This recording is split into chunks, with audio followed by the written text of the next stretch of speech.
Letzter Tag auf der SHOT Show, Freitag. Wir nehmen euch nochmal mit und zeigen euch nochmal ein paar Highlights. Los geht's mit Eberle-Stock. Eberle-Stock hat dieses Jahr ein großes neues Produkt und ein abgegradetes Produkt, und zwar den Switchblade. Der Switchblade war im letzten Jahr der beliebteste Rucksack. Hier seht ihr ihn nochmal, also der meistverkaufteste Rucksack. Ganz simpler Panel-Loader, 20-30 Liter ungefähr hat er. Innen mit Velcro und Molle ausgestattet, so wie wir das auch von anderen Rucksäcken kennen. Ist aktuell ein Trend, der sehr gut ankommt bei den Leuten.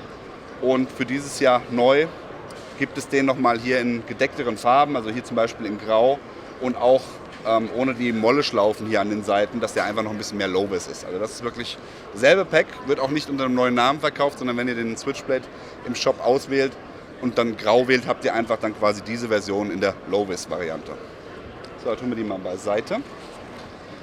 Jetzt kommt Hercules. Hercules, quasi eine riesige Ausrüstungstasche. Also sie ist wirklich massiv groß. Da muss der Stefan, glaube ich, mal 8 Meter zurückgehen, um das alles hier reinzukriegen. Ihr seht es, ein riesiges Hauptfach, innen drin mit 2 Unterteilern, die hier an der Seite angebracht werden können. Ihr habt Molle hinterlegt mit einem ganz feinen Velourvlies, wo ihr dann die Divider entsprechend unterteilen könnt. Großes Hauptfach. Die Besonderheit an der Tasche ist, machen wir erstmal die anderen Sachen. Oben nochmal hier 2 Deckelfächer, Außentaschen. Die Besonderheit an der Tasche ist, außer dass sie Rollen hat, ihr habt ein abgetrenntes Bodenfach. Das ist hier auch jeweils mit einer Plastikplatte ausgestattet. Auf der Oberseite, auf der Unterseite, an den Seitenwänden. Da könnt ihr dann dediziert eure Waffen unterbringen. Oder wie ich es gerade erklärt bekommen habe, wenn ihr Ausrüstung habt, die schmutzig oder dreckig ist und die normale Ausrüstung, die nichts abgekriegt hat, damit beeinflussen wollt, könnt ihr das da unten reinpacken, habt ihr quasi ein separates Schmutzfach. Eberle-Stock im Internet, Link ist unten eingeblendet. Wir sind bei Mantis. Mantis kennt ihr ja vielleicht bereits für die Pistolentrainingssysteme. Sehr geile Sache, aktuell in der Version X10 Elite.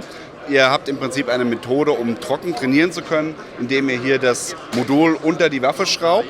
Es geht auch im scharfen Schuss, das heißt, es ist einfach ein Auswertungssystem, wo dann die Daten analysiert werden und ihr genau sehen könnt, was für Fehler ihr macht.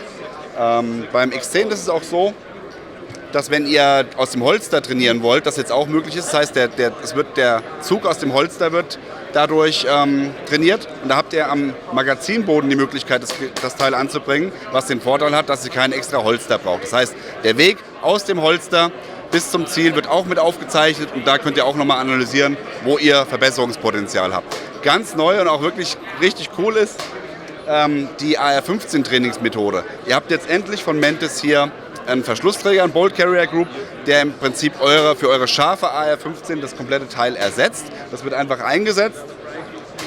Dazu gibt es dann noch das entsprechende Magazin, das dann auch gleichzeitig die Batterie ist, die hier mit USB geladen werden kann.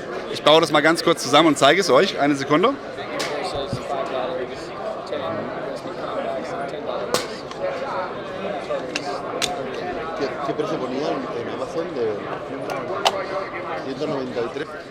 Die Funktion ist annähernd gleich. Ihr könnt jetzt zwar nicht durchladen, aber ihr habt zumindest die Sicherung, die funktioniert und vor allem der Abzug resettet, was ja das Wichtigste ist fürs Trockentraining. Und das Ganze ohne irgendwelche Gassysteme, wo ihr ständig nachtanken müsst. Ihr habt hier die Batterie, die das für euch übernimmt. Safe. We are exclusive. On fire, right?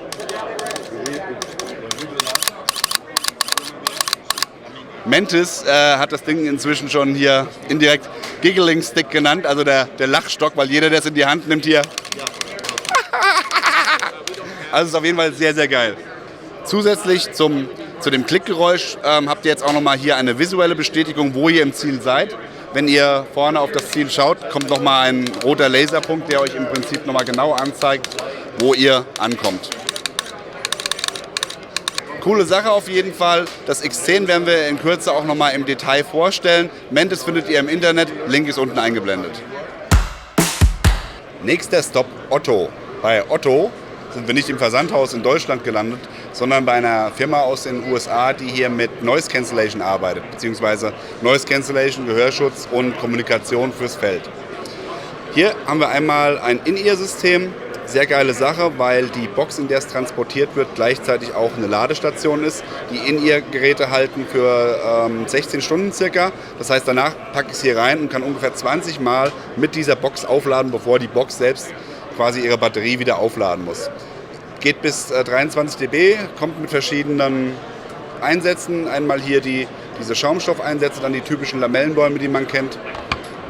Weiterhin haben wir hier ein ganz normales Range-System, wo ihr im Prinzip ganz normal für die Shooting Range, Gehörschutz, die sind ungefähr gleich auf demselben Stand wie auch die Kommunikationssysteme, also ganz normales Headset. Wir haben es eben gerade schon mal ausprobiert, also der Klang ist wirklich phänomenal. Man hört sich wirklich sehr, sehr, sehr gut. Dann hier nochmal das ganze System mit Mikrofon und entsprechend Verkabelung, um halt auch Funkgeräte anzuschließen zu können. Otto im Internet, unten ist der Link eingeblendet, nicht otto.de. Auf dem Thron der Freiheit, Lucky Shot USA. Nächster Halt bei CRKT.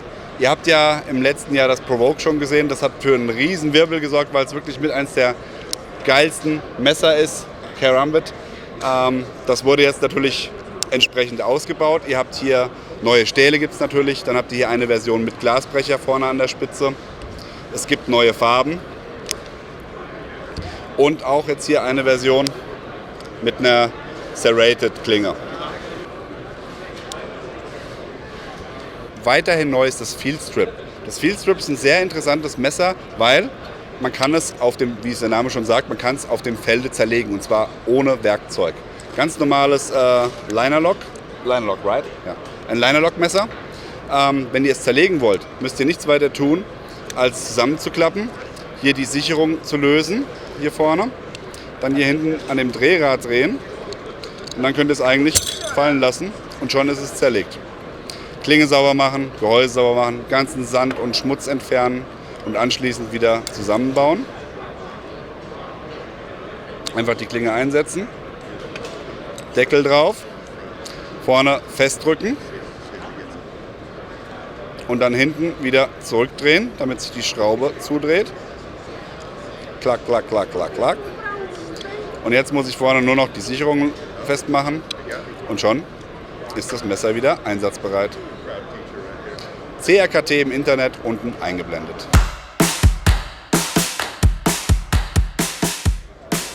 Wir sind bei HSGI gelandet. Hier zeige ich euch das Reflex IFAX System. Ist ganz neu, im Prinzip basierend auf der Größe eines IFAX vom US-Militär. Aber das war die Vorlage für die Größe.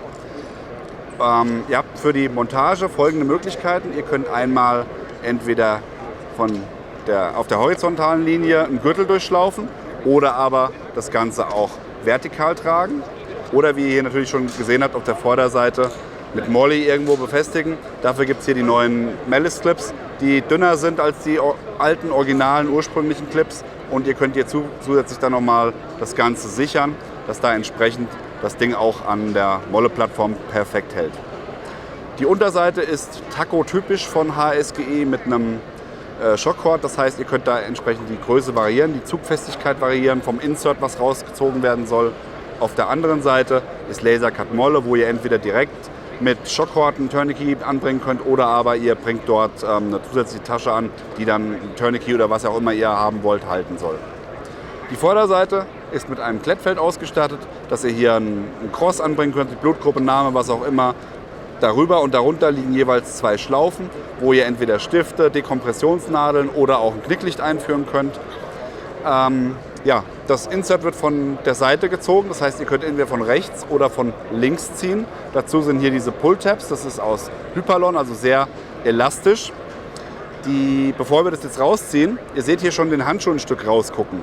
Man kann also, ohne dass man das ganze System herausziehen muss, kann man schon vorab die Handschuhe herausziehen und kann die anlegen und kann dann erst entsprechend das Ding ziehen. Natürlich könnt ihr die Handschuhe auch später anziehen, aber das wäre nochmal eine Möglichkeit. So wird das ganze System dann herausgezogen. Kann man übrigens auch separat kaufen. Also wenn jemand sagt, ich will das fürs Auto haben oder für sonst irgendwas, kann ich nur das kaufen. Beide zusammen oder nur das, wenn ich mit mehreren von diesen Dingern arbeiten will. Also das wäre auch kein Problem. Da habt ihr dann hier auch nochmal, wenn ihr die beiden Loops gelöst habt, nochmal einen zusätzlichen Punkt, wo ihr auch das ganze Ding im Auto aufhängen könnt oder wo auch immer, irgendwo ans Fahrzeug, was auch immer. Und der Innenbereich ist zweigeteilt. Ihr habt einmal einen Bereich, der ist für den schnellen Zugriff gedacht, also für Blutungen. Ne? Wenn ihr hier quasi hier aufreißt, kommt ihr hier an die hämostatischen Produkte ran. Alles, was man halt schnell im Zugriff braucht, ist einfach nur eingelegt. Es wäre hier die Möglichkeit, noch unten drunter mit den Loops zu arbeiten, da noch was zu machen. Und gesichert wird das Ganze hier mit dieser Flappe, die mit Klett gehalten wird. Im oberen Bereich haben wir einen Druckknopf, der dann hier die Sachen beinhaltet, die man jetzt nicht braucht für die Schnelle, also was weiß ich, ein Chest-Seal oder sonst irgendwas, wo man ein bisschen mehr Zeit hat, das aufzumachen. Das ist hier gelagert. Und oben drüber seht ihr hier nochmal die beiden Taschen für die Handschuhe.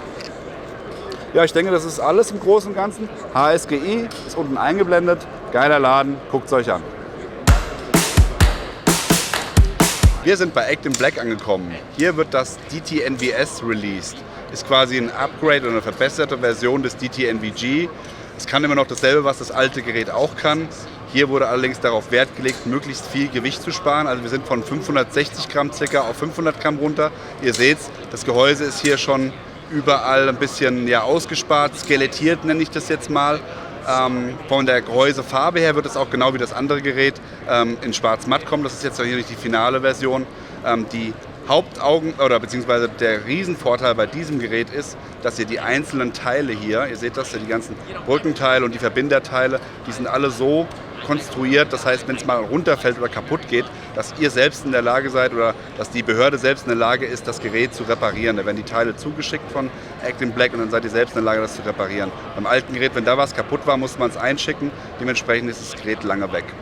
Weiterhin neu ist hier ein Temperatursensor für die CR123 Batterie. Das heißt, wenn es kalt ist, sagt der rechtzeitig Bescheid. Es wird im Display eingeblendet, dass es demnächst quasi die Batterie in den Kälteruhezustand geht. Und dementsprechend habt ihr da noch Platz. Ansonsten ca. 25 Stunden Laufzeit. Die kann noch ein bisschen upgrade werden, wenn ihr hier einen Stromversorger einfach nach oben abklappt. Dann wird quasi nur noch ein Gerät befeuert und dementsprechend weniger Strom verbraucht. Act in Black im Internet, Link unten eingeblendet. Fully loaded, das kann man laut sagen. Wir sind absolut am Ende. Eine Woche voller Termine, voller Stände. Richtig geile Sache war das hier auf der SHOT Show. Ich hoffe, es hat euch so gefallen. Geht auf unseren YouTube-Kanal, abonniert uns, guckt euch weitere Videos an. Vor allem in den nächsten Tagen wird noch was richtig, richtig Geiles kommen. Wir verraten noch nicht was. Ich sag nur so viel. Da da da da da.